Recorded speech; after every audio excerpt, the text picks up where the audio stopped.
Hello, Bachcha Party. We are here to study the subject Introduction to Solid Mechanics, which is being taught in the fourth semester in Department of Civil Engineering. Dear students, this is your lecture number 2. Okay, we are studying the first module, that is simple stresses and strains. Till now, we have studied simple stresses and strains where we started this chapter, and we have already studied about the strength of material. We have already talked about the external force that acts on a body, and due to this the body undergo deformation. Okay, but due to the cohesion between the molecules, the body resists deformation, and this resistance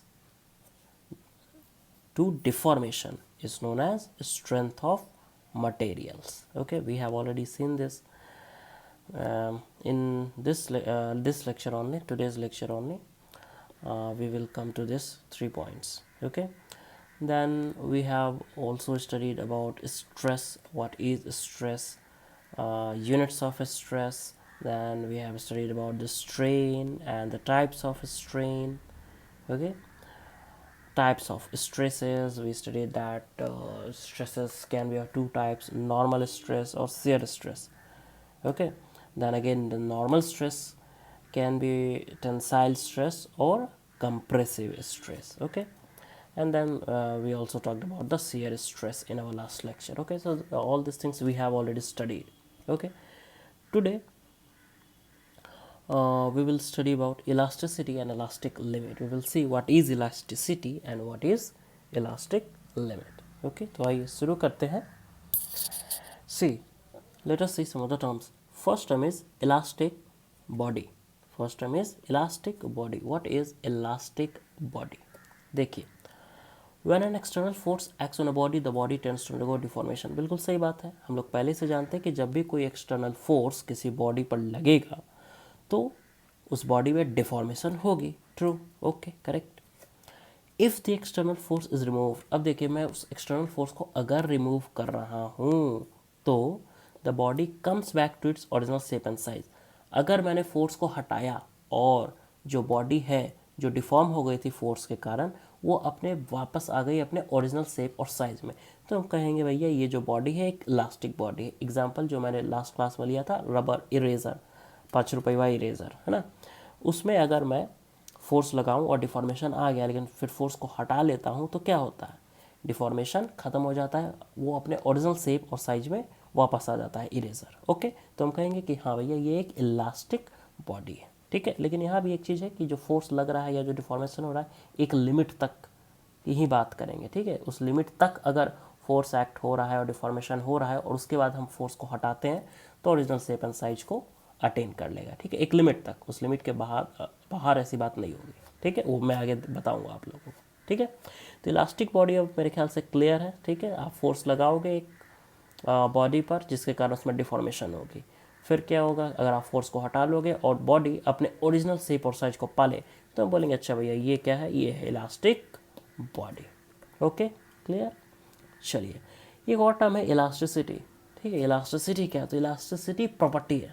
ठीक है, किसकी, उस body की जिसपे force लगा रहे थे हम लोग, जैसे कि इरेजर. दिस प्रॉपर्टी, इलास्टिसिटी की बात हो रही है, this property by virtue of which certain materials return back to the original shape and size after removal of external force is called elasticity.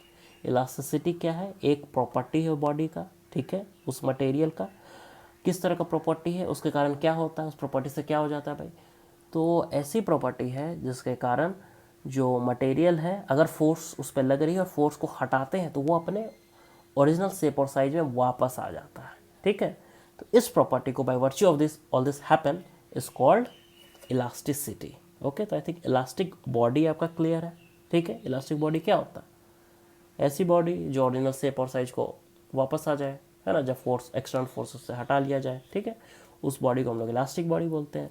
Elasticity क्या होती है, the property by virtue of which all this happen, है ना, कि force हटाए तो original shape और size को आ जाए, तो इलास्टिसिटी एक प्रॉपर्टी है. ठीक है, लिखा है ना property, elasticity is a property. Okay, remember this, elasticity is a property. है ना, इस पर थोड़ा ध्यान देना। Elasticity is a property. Okay, अब जो मैं बात कह रहा था आप लोग से उसको ज़रा देख लेते हैं कि ऐसा नहीं है कि आप फोर्स लगाओगे डिफॉर्मेशन होगा, फोर्स हटाओगे डिफॉर्मेशन खत्म हो जाएगा, body original shape and size में आ जाएगा। नहीं, ये एक लिमिट की बात हो रही है कि आप जो फोर्स लगा रहे हो तो एक पर्टिकुलर अमाउंट तक लगा रहे हो, डिफॉर्मेशन हो रहा है पर्टिकुलर अमाउंट तक डिफॉर्मेशन हो रहा है। ठीक है, ऐसा नहीं कि फोर्स लगाते जाओ लगाते जाओ ह्यूज हिमंगस अमाउंट ऑफ फोर्स लगा दो, उसके बाद भी बोलो कि फोर्स हटाएंगे तो बॉडी अपने ओरिजिनल शेप साइज में आ जाएगा। ऐसा नहीं होता है, उधर तो फ्रैक्चर हो जाएगा।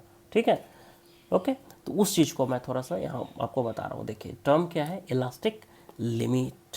इलास्टिक लिमिट देखिए क्या लिखा है, द बॉडी विल रीगेन, है ना, वापस आ जाएगा its previous shape and size only when, कब, सिर्फ और सिर्फ उस समय, only when the deformation caused by the external force is with in a certain limit. मतलब क्या, जो डिफॉर्मेशन कॉज हो रहा है एक्सटर्नल फोर्स के कारण वो एक सर्टेन लिमिट के विद इन है। ऐसा नहीं कि बहुत तगड़ा डिफॉर्मेशन हो गया है ना, डिफॉर्मेशन हल्का है, कम है नहीं, कम क्या, लेकिन एक सर्टेन लिमिट में है। ठीक है, एक सर्टेन लिमिट में है, उस पर एक लिमिटिंग वैल्यू लग गई, वो एक सर्टेन लिमिट के विद इन ही है डिफॉर्मेशन। ठीक है, तब ही रिगेन कर पाएगा अपने प्रीवियस शेप और साइज। कोई चीज़ लिखा है ना, the body will regain its previous shape and size only when, उसी समय, when the deformation caused by the external force is within a certain limit। Okay, एक सर्टेन लिमिट को पार करेंगे तब वो अपने ओरिजिनल शेप साइज को नहीं पा पाएगा। ठीक है, एक सर्टेन लिमिट के विद इन ही अगर डिफॉर्मेशन हो रही है तभी वो ओरिजिनल शेप और साइज को पा लेगा। ये सर्टेन लिमिट को जरा ध्यान से देखिए ना, सर्टेन लिमिट। देखिए आगे क्या लिखता है, thus there is a limiting value of force up to and within which the deformation completely disappears on removal of force. इसका मतलब हुआ कि there is a limiting value of force. अगर डिफॉर्मेशन की एक लिमिटिंग वैल्यू है तो इसका मतलब साफ है कि एक जो फोर्स आप लगा रहे थे, एक्सटर्नल फोर्स लगा रहे थे, लोड लगा रहे थे, उसकी भी एक लिमिटिंग वैल्यू होगी। ठीक है, thus there is a limiting value of the force up to and within which the deformation completely disappears। ठीक है, मतलब क्या कि एक्सटर्नल फोर्स का एक लिमिटिंग वैल्यू होगा। किस केस में बात करें कि हम फोर्स को हटा ले रहे हैं तो डिफॉर्मेशन खत्म हो जा रहा है, ओरिजिनल शेप एंड साइज को बॉडी पा ले रहा है। ठीक है, इसी की बात हो रही है ना। ठीक है, तो ये फोर्स का एक लिमिटिंग वैल्यू होगा। ठीक है, फोर्स भी ऐसा नहीं होगा कि कितना भी अमाउंट लग जाए, नहीं, उसकी एक लिमिटिंग वैल्यू होगी, डिफॉर्मेशन की एक लिमिटिंग वैल्यू होगी एंड दस फोर्स की भी एक लिमिटिंग वैल्यू होगी। ठीक है, तभी वो फोर्स हटाने पर ओरिजिनल शेप एंड साइज को दोबारा रिगेन कर लेगा वो बॉडी। ठीक है, ओके, अब देखिए the value of stress, the value of stress corresponding to this limiting force is known as elastic limit of the material। मतलब जो इलास्टिक लिमिट मैं यहाँ बताने की कोशिश कर रहा था, अब आपका क्लियर है कि व्हाट इज इलास्टिक लिमिट। तो देखिए हमने ऊपर से नीचे तक क्या जाना है, यहाँ से देखिए समझिए इस चीज़ को। एक्सटर्नल फोर्स किसी बॉडी पर लग रहा है तो डिफॉर्मेशन होगा, करेक्ट, डन। अब आप एक्सटर्नल फोर्स को हटाओगे तो डिफॉर्मेशन खत्म हो जाएगा, जो बॉडी की previous original shape and size थी उसको वो पा लेगा। ठीक है, हमने ये बताया कि इस तरह का बॉडी को इलास्टिक बॉडी बोलते हैं और इस तरह का प्रॉपर्टी को हम लोग इलास्टिसिटी बोलते हैं। ठीक है, लेकिन यहाँ एक लेकिन है ना, एक लेकिन है। लेकिन बोले तो एस्टेरिस्क होता है ना, टर्म्स एंड कंडीशन, वही टर्म्स एंड कंडीशन है। क्या है भैया कि प्रीवियस शेप एंड साइज, जो ओरिजिनल शेप एंड साइज है वो फोर्स, एक्सटर्नल फोर्स को हटाने के बाद रिगेन कर ले, है ना। एक्सटर्नल फोर्स आपने हटाया तो ओरिजिनल शेप एंड साइज को रिगेन कर ले बॉडी।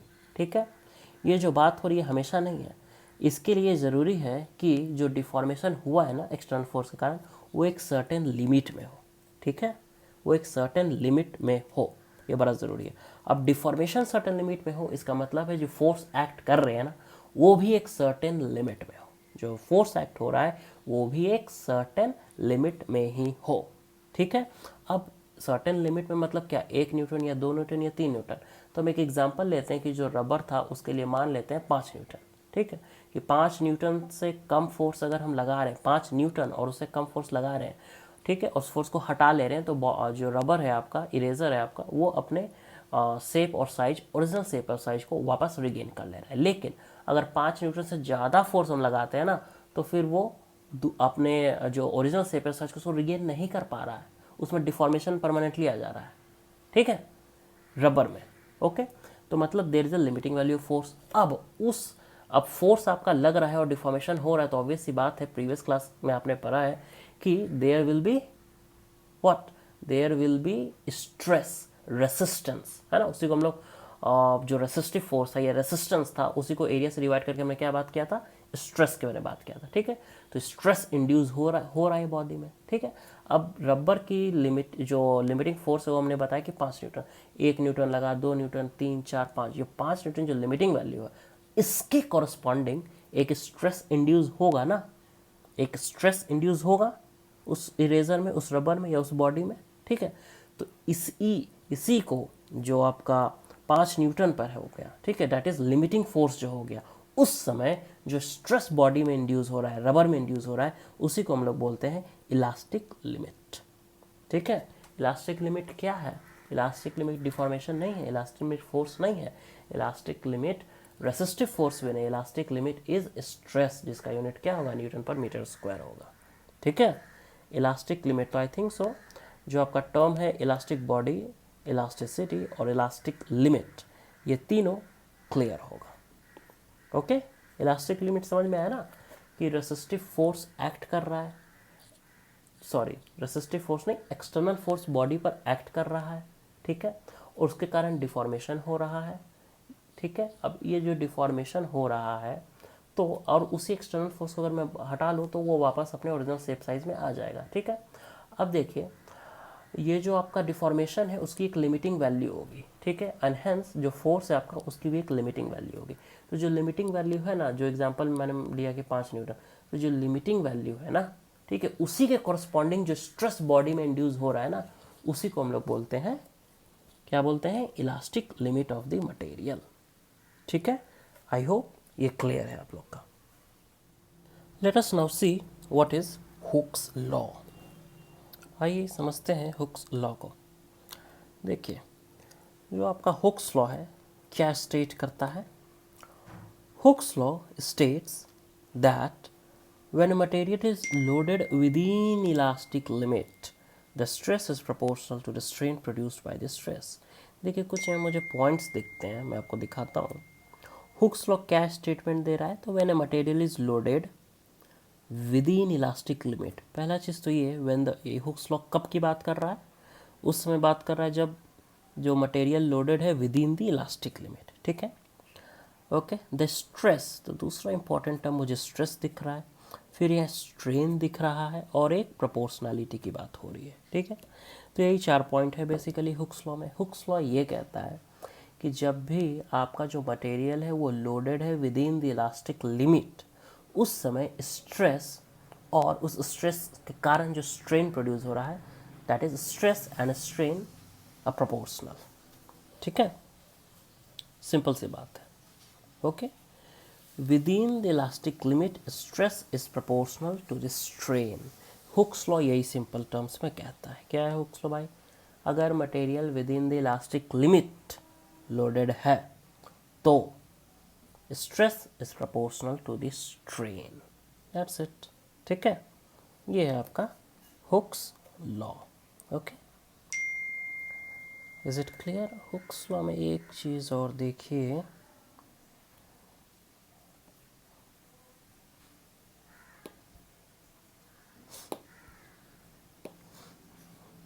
देखिए हुक्स लॉ की जो मैं बात कर रहा हूँ, क्या बात कर रहा हूँ, स्ट्रेस, है ना, स्ट्रेस हम इसी तरह लिखते हैं ना स्ट्रेस को, इस प्रोपोर्शनल टू स्ट्रेन, ठीक है। स्ट्रेस और स्ट्रेन इस दोनों के बारे में पूरी जानकारी है आप लोग के पास, ठीक है, ओके। और इसका मतलब ये भी तो होता है ना के क्या हो गया, एक कांस्टेंट हो गया, ये बचपन से करते आ रहे हम लोग 5th 6th क्लास से ही, है ना, कि प्रोपोर्शनलिटी को हटाते और एक कांस्टेंट को डालते हैं। इसका मतलब ये भी हुआ, ठीक है, स्ट्रेस और स्ट्रेन का अगर मैं रेशियो ले लूँ तो that will be equal to a constant, कब, जब तक इलास्टिक लिमिट की बात हो रही, that is within the elastic limit the ratio of stress to strain is a constant. देखिए वही चीज़ यहाँ लिखा हुआ है, this means the ratio of stress to the corresponding strain is a constant within the elastic limit। वही चीज़ मैंने यहाँ बताया, ठीक है।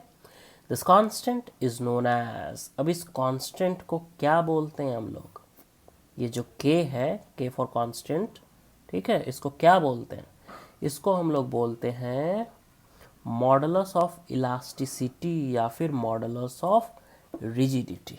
क्या बोलते हैं, मॉडुलस ऑफ इलास्टिसिटी या फिर modulus of rigidity.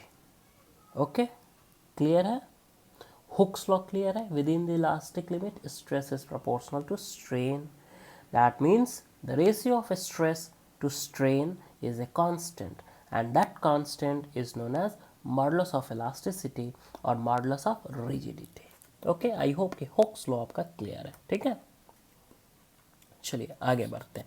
Hooke's law याद रखिएगा, एग्जामिनेशन वगैरह में अक्सर पूछ देते हैं हुक्स लॉ के बारे में, ठीक है।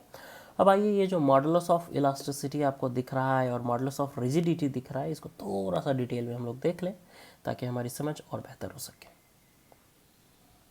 देखिए, मॉडुलस ऑफ इलास्टिसिटी, देखिए इसमें मैं क्या बात कर रहा था, के जो कांस्टेंट था ना, उसके बारे में बोला कि वो या तो मॉडुलस ऑफ इलास्टिसिटी, दूसरा मॉडुलस ऑफ रिजिडिटी, यही बोल सकते हैं उस कांस्टेंट को, स्ट्रेस और स्ट्रेन के रेशियो को, है ना। जो कांस्टेंट आता है उसको मॉडुलस ऑफ इलास्टिसिटी और मॉडुलस ऑफ रिजिडिटी की बात की थी, ठीक है। Let us first see modulus of elasticity. देखिए, मॉडुलस ऑफ इलास्टिसिटी और मॉडुलस ऑफ रिजिडिटी में ये अंतर है कि जब नॉर्मल स्ट्रेस की बात आएगी और नॉर्मल स्ट्रेन की बात आएगी, उस समय हम लोग मॉडुलस ऑफ इलास्टिसिटी यूज़ करेंगे, और जब शियर स्ट्रेस की बात आएगी, शियर स्ट्रेन की बात आएगी, उस समय हम लोग मॉडुलस ऑफ रिजिडिटी यूज़ करेंगे, ठीक है।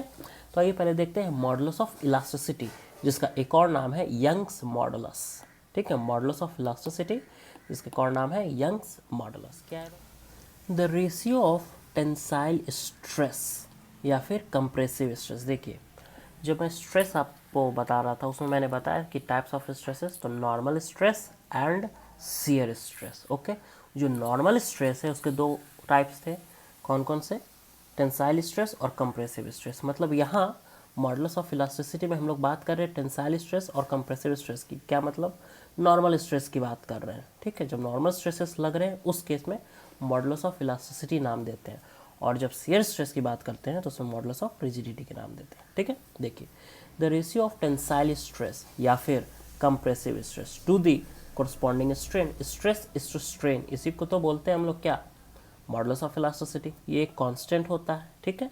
The ratio is known as Young's modulus या फिर modulus of elasticity and denoted by E. E की जगह हमने क्या लिखा, tensile stress by tensile strain या फिर कंप्रेसिव स्ट्रेस या डिवाइडेड बाय कंप्रेसिव स्ट्रेन।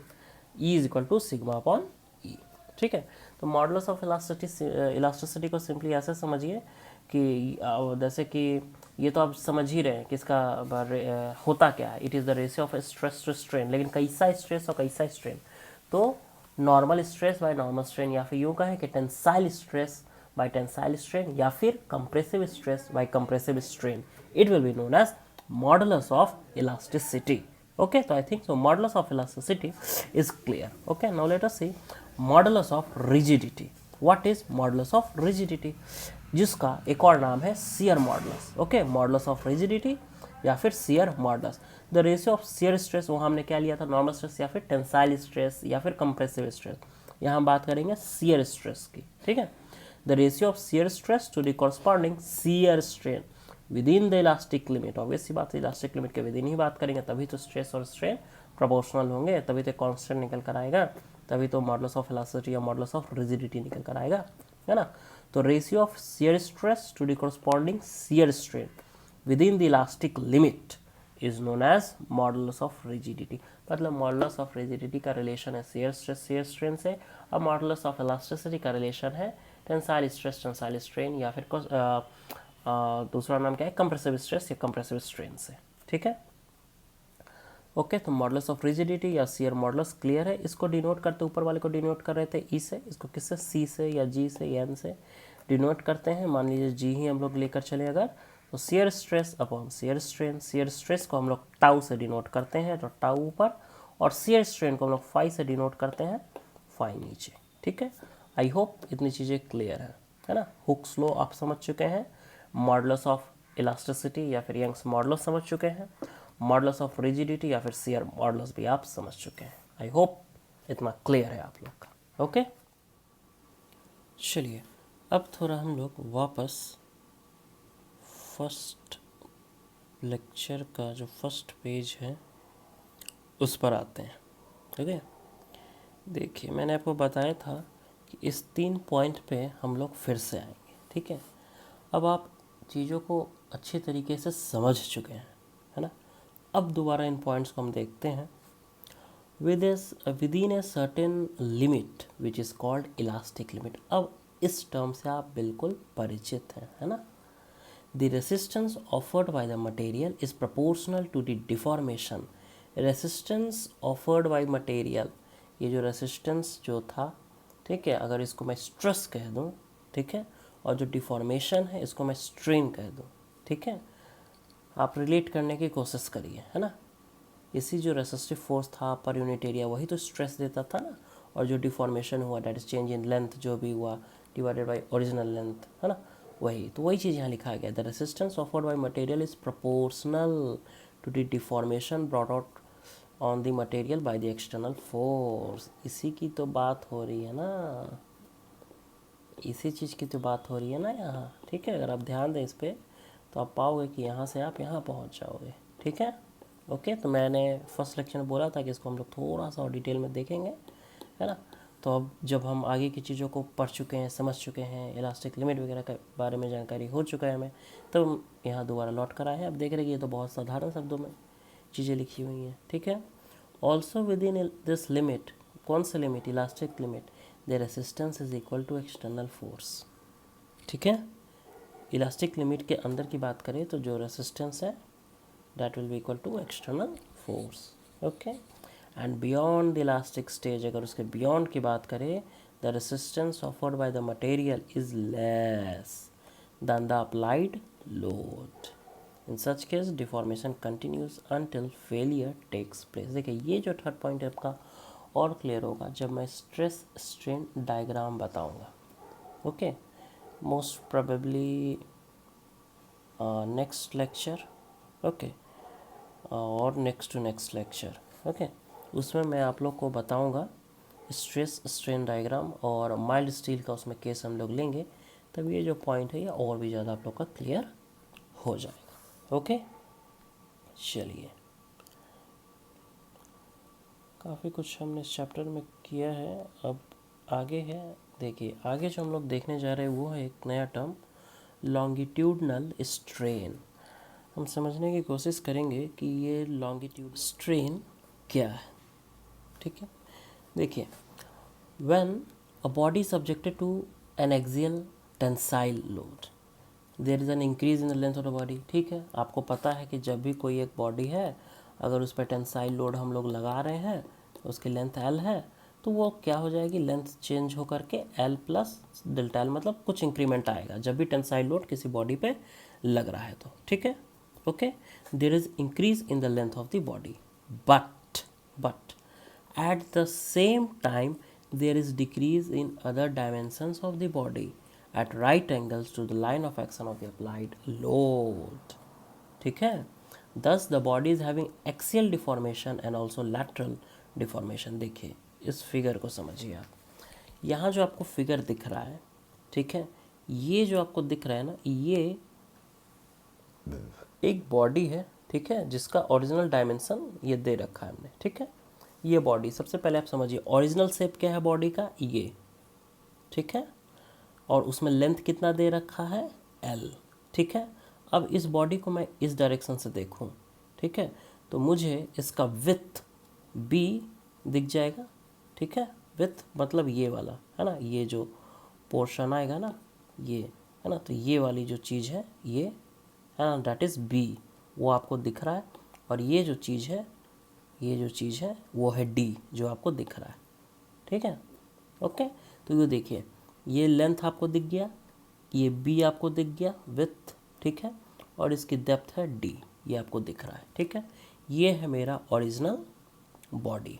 ठीक है, अभी उस पर लोड नहीं लगा है। ओके, अब मैं क्या कह रहा हूँ कि इस बॉडी पे लोड हमने लगा दिया पी लोड, ठीक है, टेंसाइल लोड लगाया, इक्वल एंड अपोजिट। ठीक है, टेंसाइल लोड हम इस पर एक्ट करा रहे हैं। ठीक है, ओके, अब ये जो टेंसाइल लोड एक्ट हो रहा है इसके कारण क्या होगा, देखिए एक चीज़ तो आपको पता है कि इसका लेंथ अगर L है और टेंसाइल लोड हम लगाते हैं तो लेंथ में कुछ इंक्रीमेंट आती है, ठीक है। तो वो तो आप देख रहे हो कि L plus delta L, delta बोले तो बहुत ही स्मॉल इंक्रीमेंट की बात हम लोग कर रहे हैं, ठीक है। तो लेंथ इंक्रीज कर गया, देखिए लेंथ इतना था, अभी इंक्रीज करते हुए लेंथ इतना हो गया, ठीक है। L प्लस समथिंग, तो ऑब्वियस बात है L से ज़्यादा ही होगा, ठीक है। तो L प्लस डेल्टा L, मतलब हमने टेंसाइल लोड इस पर लगाया तो लेंथ में इंक्रीमेंट हुआ, पहली बात आप ये समझ लो, ठीक है। अब देखो दूसरी बात क्या हो रही है, आप इसको खुद भी करके देख सकते हो। ऐसा करो, आप एक रबर बैंड लो, है ना, रबर बैंड बोले तो जिसमें मिठाई के डिब्बों पे लगा रहता है ना रबर बैंड, ठीक है। उस रबर बैंड जो सर्कुलर होता है रबर बैंड, उसको आप एक जगह से काट दो, अब वो एक स्ट्रेट लाइन बन गया, ठीक है। अब उसको आप दो एंड से खींचोगे तो आप देखोगे कि उसका लेंथ तो इंक्रीज हो रहा है, साथ ही साथ आप ये भी पाओगे कि उसका जो अदर डायमेंशन है उसमें डिक्रीमेंट आएगा। जिस डायरेक्शन पे आप लोड लगा रहे हो उसके परपेंडिकुलर आप देखोगे तो उसका विथ, उसका थिकनेस कम होता है कि नहीं होता है। रबर अभी चौड़ा होगा लेकिन आप खींच दोगे तो और पतला हो जाएगा, डायमेंशन में डिक्रीमेंट हो रहा है, ये आप प्रैक्टिकली भी देख सकते हो। वही चीज़ यहाँ मैं बता रहा हूँ कि आपने लोड लगाया, ठीक है, ये आपकी बॉडी है, आपने लोड लगाया तो ये जो लेंथ है वो तो इंक्रीज हो गया, लेकिन जो विथ है ना इस बॉडी का, जो विथ है, विथ जो है ना, वो बी से घट करके बी माइनस डेल्टा बी हो गया, बी से घट करके बी माइनस डेल्टा बी हो गया। देखिए ये था, अभी ये हो गया। और जो इसकी डेप्थ है ना, डेप्थ डी, वो डी से घट करके डी माइनस डेल्टा डी हो गया, डी से घट करके डी माइनस डेल्टा डी हो गया, ठीक है। मतलब हमने क्या देखा, इसका लेंथ तो इंक्रीज हो गया, कौन से लोड लगा रहे हैं, टेंसाइल लोड लगा रहे हैं, इसका लेंथ तो इंक्रीज हो गया लेकिन इसका विड्थ डिक्रीज हो गया, इसकी डेप्थ वो भी डिक्रीज हो गई, ठीक है। तो यही चीज़ ऊपर लिखा हुआ है, ठीक है। तो आपको पता है कि आप एक मिठाई के डिब्बे में लगे हुआ रबर को आप खींच के देख लो, उसका लेंथ बढ़ेगा, उसका थिकनेस जो है डिक्रीज हो जाएगा, ठीक है। प्रैक्टिकली आप देख सकते हो, वही चीज़ हमने यहाँ लिख रखा है, ठीक है। अब देखिए यहाँ लिखा है हमने कि दस the body is having axial deformation. Axial deformation मतलब क्या है, एक्सियल डिफॉर्मेशन मतलब है उसके लेंथ में इंक्रीज हो रहा है, ठीक है, इंक्रीमेंट इन लेंथ। जिस डायरेक्शन में आप लोड लगा रहे हो उस डायरेक्शन में क्या हो रहा है, लेंथ इंक्रीज हो रहा है, ठीक है। तो वो है axial deformation. And also lateral deformation. Lateral deformation बोले तो जिस डायरेक्शन में आप लोड लगा रहे हो उसके परपेंडिकुलर क्या एक्शन हो रहा है, क्या हो रहा है, ठीक है। तो उसके परपेंडिकुलर डायरेक्शन में क्या हो रहा है भाई, उसके शेप और साइज में, तो हम देख रहे हैं कि उसकी विड्थ, उसके डेप्थ दोनों डिक्रीज हो रही है, ठीक है। वही चीज़ यहाँ लिखा है, thus the body is having axial deformation and also lateral deformation, ठीक है। The ratio of axial deformation to the original length of the body is known as longitudinal strain. देखिए यहाँ जो टर्म है ना लॉन्गिट्यूडनल स्ट्रेन, उसी को हमने यहाँ डिफाइन कर दिया, ठीक है। क्या होता है भाई लॉन्गिट्यूडनल स्ट्रेन, उसका एक और नाम है लीनियर स्ट्रेन, ठीक है।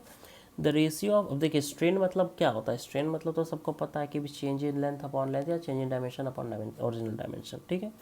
यहाँ वही चीज़ लिखा हुआ है, द रेशियो ऑफ, रेशियो किसका, एक्सियल डिफॉर्मेशन, मतलब यहाँ किसकी बात करेंगे, एक्सियली किसकी बात करेंगे, चेंज इन लेंथ की, actual deformation to the original length of the body. Original जो लेंथ था उसको हम लोग क्या बोलेंगे, लॉन्गिट्यूडनल स्ट्रेन। मतलब जिस डायरेक्शन में हम लोग लोड लगा रहे हैं उसी डायरेक्शन में जो भी डायमेंशन में चेंज आ रहा है टू दी ओरिजिनल डायमेंशन, अगर ये रेशियो आप लोगे तो आपको मिल जाएगा लॉन्गिट्यूडनल स्ट्रेन, ठीक है। तो लॉन्गिट्यूडनल स्ट्रेन समझ में आ गया। तो भैया लैटरल स्ट्रेन क्या है वो भी हम लोग देख लेंगे, ठीक है। अब देखिए जो एग्जांपल मैंने लिया यहाँ पर, उसमें अगर हम ये मान लें कि length of the body L है, पी है जो टेंसाइल फोर्स एक्ट हो रहा है बॉडी पे, है ना, और delta L is the increase in the length of the body in direction P, यही जो डेल्टा एल की बात हो रही है, ठीक है, increase in the length of the body. तो लॉन्गिट्यूडनल स्ट्रेन क्या होगा, change in length upon length, ठीक है, ओके। अब देखिए लैटरल स्ट्रेन क्या होगा।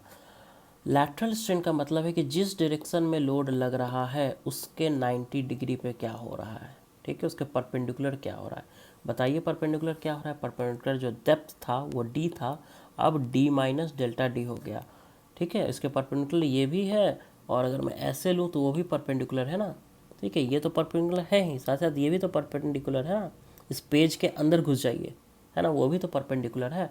तो डेप्थ में क्या हो रहा है, डी से घट करके डी माइनस डेल्टा डी, और बी में क्या हो रहा है, विथ में क्या हो रहा है भाई, तो विथ भी आपका बी माइनस डेल्टा बी हो जा रहा है, ठीक है। तो इसी को हम लोग अगर स्ट्रेन की भाषा में बोले तो इसी को हम लोग लैटरल स्ट्रेन बोलते हैं, ठीक है। ओके, लैटरल स्ट्रेन समझ में आया। जिस डायरेक्शन में लोड लग रहा है उसके परपेंडिकुलर डायरेक्शंस में अगर आप जाओगे तो जो भी विड्थ हो डेप्थ हो उसमें जो कमी या इंक्रीमेंट व्हाटएवर हो रहा है डिवाइडेड बाय ओरिजिनल जो उसके डायमेंशन है, ठीक है। Change in dimension upon original dimension, कहाँ? इन दी परपेंडिकुलर डायरेक्शन, ठीक है। किसके परपेंडिकुलर डायरेक्शन? जिस डायरेक्शन में लोड एक्ट कर रहा है, ठीक है।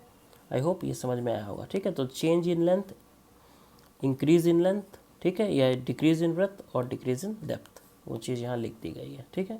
अब देखिए एक चीज़ important, if longitudinal strain is tensile, देखिए यहाँ जो हमने लॉन्गिट्यूडनल स्ट्रेन की बात की है ना, लॉन्गिट्यूडनल स्ट्रेन की बात की है, ये टेंसाइल है कि कंप्रेसिव, जरा बताइए तो।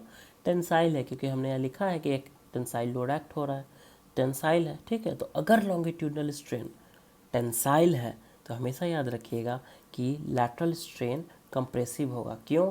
तो इसको बहुत ज़्यादा दिमाग नहीं लगाना, सिंपल सी बात है कि रबर जो मिठाई के डिब्बा में लगा हुआ इलास्टिक रबर होता है ना, उसको आप खींचोगे तो उसकी लंबाई तो बढ़ेगी लेकिन उसका जो अदर डायमेंशन है वो घटेगा, ठीक है। तो मतलब लॉन्गिट्यूडनल स्ट्रेन तो पॉजिटिव है, लेकिन ये जो आपका स्ट्रेन हो गया निगेटिव। पॉजिटिव निगेटिव कहने का मतलब क्या? अपोजिट डायरेक्शंस, ठीक है। तो अगर लॉन्गिट्यूडनल स्ट्रेन टेंसाइल है तो लैटरल स्ट्रेन कंप्रेसिव होगा, ठीक है। ये चीज़ें समझ में आई होंगी आई होप, ठीक है। और साथ ही साथ अगर लॉन्गिट्यूडनल स्ट्रेन कंप्रेसिव है तो इसका मतलब क्या हुआ? लैटरल स्ट्रेन टेंसाइल है, ठीक है। तो अब ये बताइए कि लॉन्गिट्यूडनल स्ट्रेन और लैटरल स्ट्रेन समझ में आया कि नहीं है? आई होप कि समझ में आ गया होगा, ठीक है। लॉन्गिट्यूडनल स्ट्रेन आप समझ रहे हो कि नॉर्मल जो स्ट्रेन होता है वही है, बस लैटरल स्ट्रेन क्या है भाई? लैटरल स्ट्रेन एक्स्ट्रा आ गया कि जिस डायरेक्शन में लोड लग रहा है उसके परपेंडिकुलर डायरेक्शन में क्या हालचाल है। अगर वहाँ जाके हालचाल नोट करेंगे तो पता चलेगा कि वहाँ भी स्ट्रेन पड़ रहा है ना, ठीक है। उसी की से जानकारी ले लें तो वही हो गया लैटरल स्ट्रेन। तो I hope longitudinal strain and lateral strain is clear, ठीक है। चलिए अब एक टर्म यहाँ आता है पॉइजन्स रेशियो, भाई इसको भी देख लें हम लोग। पॉइजन्स रेशियो क्या है? पॉइजन्स रेशियो बड़ा इंपॉर्टेंट टर्म है, ऑब्जेक्टिव्स वगैरह में हमेशा पूछे जाते हैं ना। Poisson's ratio, the ratio of lateral strain to the longitudinal strain is a constant for a given material when material stress within elastic limit। अच्छा देखिए क्या कह रहा है, अगर कोई भी एक मटेरियल है उसका एक इलास्टिक लिमिट होगा ही होगा, तो इलास्टिक लिमिट के विदिन, है ना, इलास्टिक लिमिट के विदिन अगर उसका स्ट्रेस है ना, जो भी स्ट्रेस उसमें इंड्यूस हो रहा है एक्सटर्नल लोड के कारण, अगर वो इलास्टिक लिमिट के विदिन है तब की मैं बात कर रहा हूँ, ठीक है। क्या बात कर रहा हूँ कि जो लैटरल स्ट्रेन है ना डिवाइडेड बाय लॉन्गिट्यूडनल स्ट्रेन है, ratio of lateral strain to longitudinal strain, वो कांस्टेंट होगा एक मटेरियल के लिए। मतलब लोहा है तो उसके लिए कांस्टेंट होगा, रबर है तो उसके लिए कांस्टेंट होगा, स्टील है तो उसके लिए कांस्टेंट होगा, है ना। कोई भी मटेरियल हो तो उसके लिए लैटरल स्ट्रेन और लॉन्गिट्यूडनल स्ट्रेन अगर इसका रेशियो ले ले, that is lateral strain divided by longitudinal strain, तो वो एक कांस्टेंट होगा उसी समय तक जब तक इलास्टिक लिमिट के विद इन हम लोग एक्सटर्नल लोड लगा रहे हैं, ठीक है। पॉइजन रेशियो यही है, इसको हम लोग म्यू से डिनोट करते हैं। किससे? म्यू से। तो Poisson ratio mu is nothing but lateral strain divided by longitudinal strain. जो ध्यान देने वाली बात है वो क्या है? विद इन इलास्टिक लिमिट, ठीक है। ओके, तो पॉइजन रेशियो आपका क्लियर हो गया। पॉइजन रेशियो अगर आपसे कोई पूछे तो आप बता दोगे बहुत आसानी से, ठीक है। लैटरल स्ट्रेन, लॉन्गिट्यूडनल स्ट्रेन, ठीक है। बस छोटी सी रेशियो ले लेना है, खत्म कहानी, ठीक है। तो आई होप यहाँ तक चीज़ें बहुत हद तक आपकी क्लियर होंगी। चलिए अब हम लोग देखेंगे रिलेशन से बिटवीन स्ट्रेस एंड स्ट्रेन, ठीक है। स्ट्रेस और स्ट्रेन के बीच क्या रिलेशनशिप होता है, ओके। चलिए देखिए, इसमें सबसे पहले हम लोग देखेंगे one dimensional stress system. One dimensional stress system का मतलब है कि ये कोई बॉडी है, इस पर हमने लोड लगा दिया है जिसके कारण स्ट्रेस इंड्यूस होगा, ठीक है। इसमें क्या हो रहा है? स्ट्रेस वन डायमेंशन, सिर्फ एक्स डायरेक्शन की बात हो रही है ना। वाई डायरेक्शन में कोई लोड नहीं लग रहा है, जो लग रहा है सो एक्स डायरेक्शन में ही लग रहा है, ठीक है। इसलिए इसको बोलेंगे one dimensional stress system, okay. The relationship between stress and strain for unidirectional stress, that is for normal stress in one direction only, is given by Hooke's law, ठीक है। तो अगर वन डायमेंशनल स्ट्रेस सिस्टम की बात करें तो stress और strain के बीच जो रिलेशनशिप है वो यहाँ देखिए आपके सामने है, ठीक है, that is E is equal to sigma upon E। Okay, capital E क्या डिनोट करता है, यंग्स मॉडुलस, सिग्मा क्या डिनोट करता है, जो स्ट्रेस इंड्यूस हो रहा है, और E क्या डिनोट करता है, जो स्ट्रेन है। ठीक है, तो वन डायमेंशनल सिस्टम तो बहुत ही सिंपल है। ठीक है, टू डायमेंशनल देखिए, टू डायमेंशनल स्ट्रेस सिस्टम क्या है भाई, तो देखिए जो आपका बॉडी है, ये बॉडी है, तो इसमें यहाँ तक तो आपने देखा ऊपर का केस। ठीक है, ये तो वन डायमेंशनल ही है कि इस तरह डायरेक्शन में लोड लग रहा है या स्ट्रेस इंड्यूस हो रहा है। ठीक है, लेकिन इसको टू डायमेंशन में कैसे बना सकते हैं, ये देखिए, अगर इस डायरेक्शन में भी लोड लगा दिया जाए, एक्सटर्नल लोड, जिसके कारण स्ट्रेस इंड्यूस होगा, ठीक है, तो ये अब क्या बन गया, टू डायमेंशनल हो गया, ये वन डायमेंशनल ना रहा। ठीक है, तो टू डायमेंशनल स्ट्रेस सिस्टम यही होगा। ठीक है, जो बॉडी है उसमें दो डायरेक्शन में, देखिए ये एक्स डायरेक्शन में भी एक्ट हो रहा है और वाई डायरेक्शन में भी एक्ट हो रहा है। ठीक है, स्ट्रेस जो है इंड्यूस हुआ वो एक्स डायरेक्शन में भी और वाई डायरेक्शन में भी। ठीक है, तो इसको हम लोग बोलेंगे टू डायमेंशनल स्ट्रेस सिस्टम। ठीक है, ओके, तो इस केस में हम लोग स्ट्रेस और स्ट्रेन के बीच रिलेशनशिप कैसे लिखेंगे भैया, ये थोड़ा हम लोग को देखना होगा। क्यों, या क्या चेंज आएगा, आप दिमाग लगाए तो आप पाएंगे कि क्या चेंज आएगा।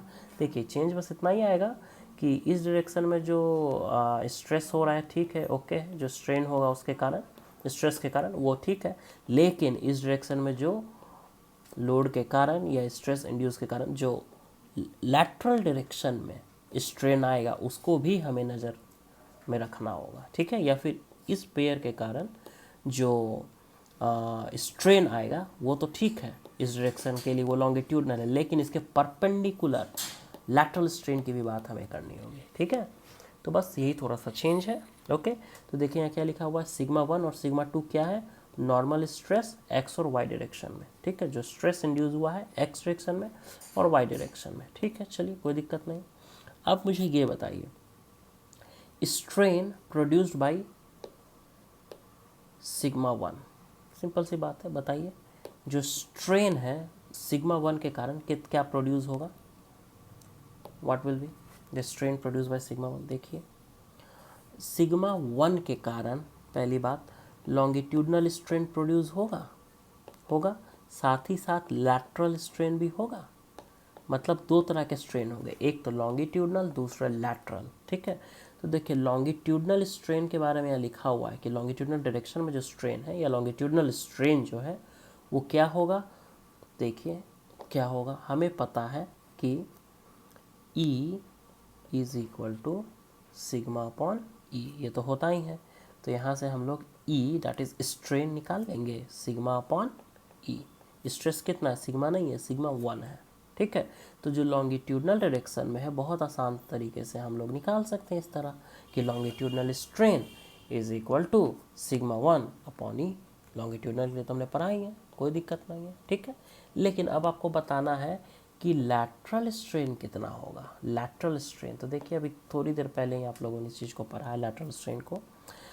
उसमें एक चीज़ आपने पढ़ा, पॉइजन्स रेशियो म्यू क्या होता है, लैटरल स्ट्रेन और लॉन्गिट्यूडनल स्ट्रेन, इसी का रेशियो होता है ना, यही होता है ना म्यू, पॉइजन्स रेशियो। ठीक है, यही होता है।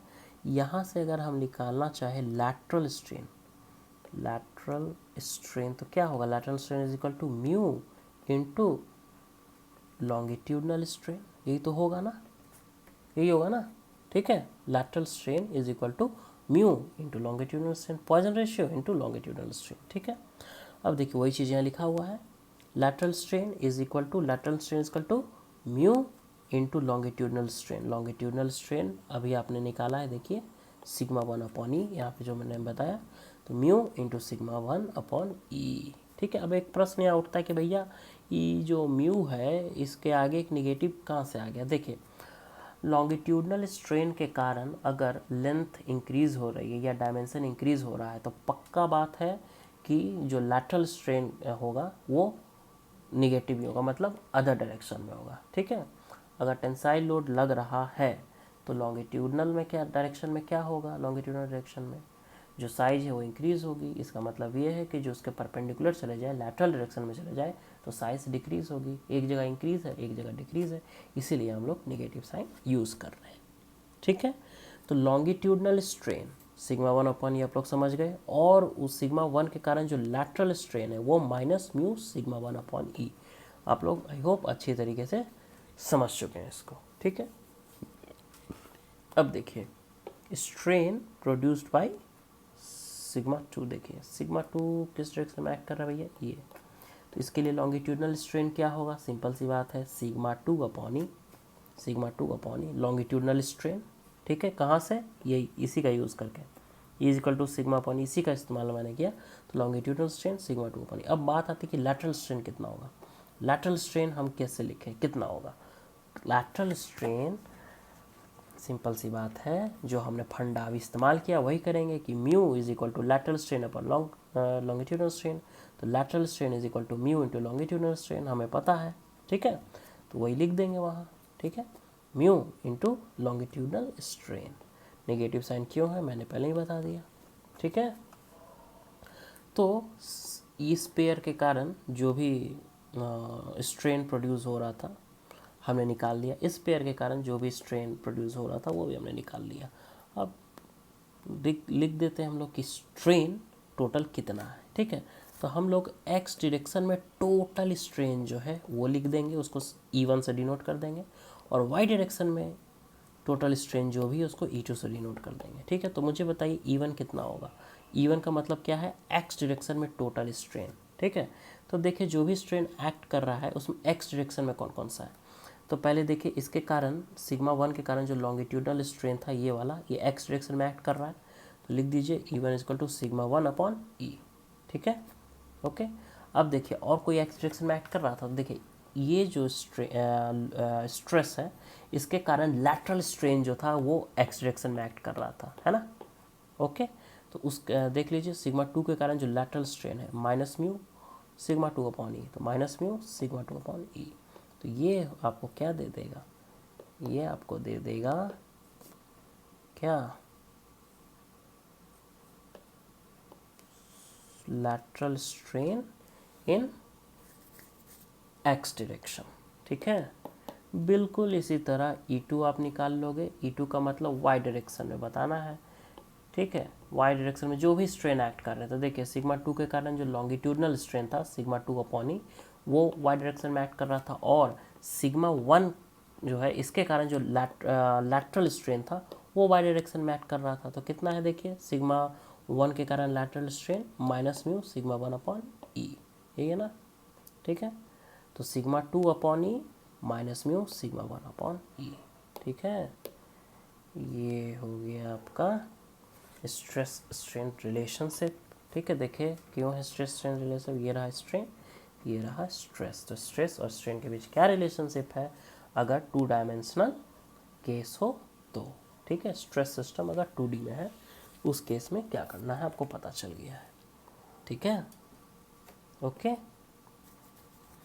इसी को थोड़ा सा एक स्टेप आगे और ले जाते हैं, ठीक है। जो यहाँ किया वही करना, कोई अलग चीज़ नहीं करनी है। 3 डायमेंशनल स्ट्रेस सिस्टम, 3 डायमेंशनल में क्या भैया, देखिए क्यूब हमने ले लिया है समझाने के लिए। अब ये 3 डायरेक्शन में, ये सिग्मा 1 इधर है आपका, ठीक है, सिग्मा 2 ऊपर है, एक पैर इधर है ना, सिग्मा 2, और सिग्मा 3 इधर है, एक पीछे की ओर जाएगा सिग्मा 3, ठीक है। 3 स्ट्रेस सिस्टम जो है आपको अब दिख रहा है, ठीक है। तो कन्वीनियंस के लिए एक ही डायरेक्शन में इसको दिया गया है, ठीक है। तो देखिए सिग्मा 1 सिग्मा 2 सिग्मा 3, जो पहले किया वही करना है। सिग्मा 1 क्या है भैया, normal stress in X direction, ठीक है। सिग्मा 2 क्या है, normal stress in Y direction, okay. Sigma 3 क्या है, normal stress in Z direction, ठीक है। E1 E2 E3 क्या है, total strain in X direction Y direction and Z direction, ठीक है। जो फाइनल हम लोग स्ट्रेन निकालेंगे ना एक्स वाई और जेड डायरेक्शन में, उसको हमने E1 E2 और E3 कह दिया है, ठीक है। कैसे आगे बढ़ना है, जो 2D में किया वही 3D में कर देना है। देखिए स्ट्रेन प्रोड्यूस्ड बाय सिग्मा 1, चलिए बताना शुरू करिए। स्ट्रेन प्रोड्यूस्ड बाय सिग्मा 1, इसके कारण क्या क्या स्ट्रेन प्रोड्यूस होगा जी। सबसे पहले तो एक ये प्रोड्यूस करेगा लॉन्गिट्यूडनल स्ट्रेन। लॉन्गिट्यूडनल स्ट्रेन जो होगा वो सिग्मा 1 अपॉन ई होगा, कैसे, जो 2D में समझा है बिल्कुल उसी तरह, ठीक है, ओके। और वो किस डायरेक्शन में होगा, तो एक्स डायरेक्शन में होगा, जो यहाँ लिख दिया है, ठीक है। अब इसके कारण लैटरल स्ट्रेन भी प्रोड्यूस होगा, सिग्मा 1 के कारण लैटरल स्ट्रेन प्रोड्यूस होगा। कहाँ होता है lateral strain produce? Perpendicular direction में, जिस डायरेक्शन में ये लोड एक्ट कर रहा है, स्ट्रेस इंड्यूस हो रही है, ठीक है। तो इसका परपेंडिकुलर एक तो ये है और दूसरा ये है, यही दोनों है ना परपेंडिकुलर, एक परपेंडिकुलर ये और एक परपेंडिकुलर ये, ठीक है। तो ये जो है वाई डायरेक्शन, ये जो है जेड डायरेक्शन, ठीक है। तो आइए देखिए वाई डायरेक्शन में क्या होगा भैया। तो वाई डायरेक्शन में जो लैटरल स्ट्रेन ये प्रोड्यूस करेगा, तो हमने अभी अभी देखा है, क्या देखा है 2D में, ये देखा है ना कि mu is equal to lateral strain divided by longitudinal strain. तो बताया हमने कि lateral strain is equal to mu into longitudinal strain, यही तो बताया है ना, ठीक है। तो lateral strain is equal to mu, तो is equal to mu into longitudinal strain कितना है भैया? तो लॉन्गिट्यूडनल स्ट्रेन है सिग्मा 1 अपॉन ई, ठीक है। तो आप आराम से वाई डायरेक्शन का लिख सकते हो कि mu times sigma 1 upon E. Minus sign क्यों दिया है? तो आपको पता है कि माइनस साइन क्यों दिया गया। एक बार फिर बताता हूँ कि जो भी जिस डायरेक्शन में लोड लग रहा है उस डायरेक्शन में जो स्ट्रेन है वो टेंसाइल लोड के कारण अगर पॉजिटिव है तो ऑब्वियस सी बात है कि उसके परपेंडिकुलर डायरेक्शन में पॉजिटिव है, मतलब अगर इंक्रीज हो रहा है लेंथ तो बाकी जो परपेंडिकुलर डायरेक्शन है उसमें डायमेंशन डिक्रीज होगा, ठीक है। इसीलिए हमने यहाँ माइनस साइन दे रखा है, ठीक है। अब जेड डायरेक्शन में बताइए आप, तो जेड डायरेक्शन में सिंपली उसी तरह, ठीक है। जेड डायरेक्शन में क्या होगा? Mu into sigma 1 upon E minus sign हम लोग ले लेंगे, ठीक है। बिल्कुल इसी तरह, इसे कोई भिन्नता नहीं है। Strain produced by sigma 2, strain produced by sigma 2 हम लोग निकालेंगे, ठीक है। और बिल्कुल इसी तरह स्ट्रेन प्रोड्यूस्ड बाय सिग्मा 3, इसको भी हम लोग काउंट करेंगे, निकालेंगे, ठीक है, ओके।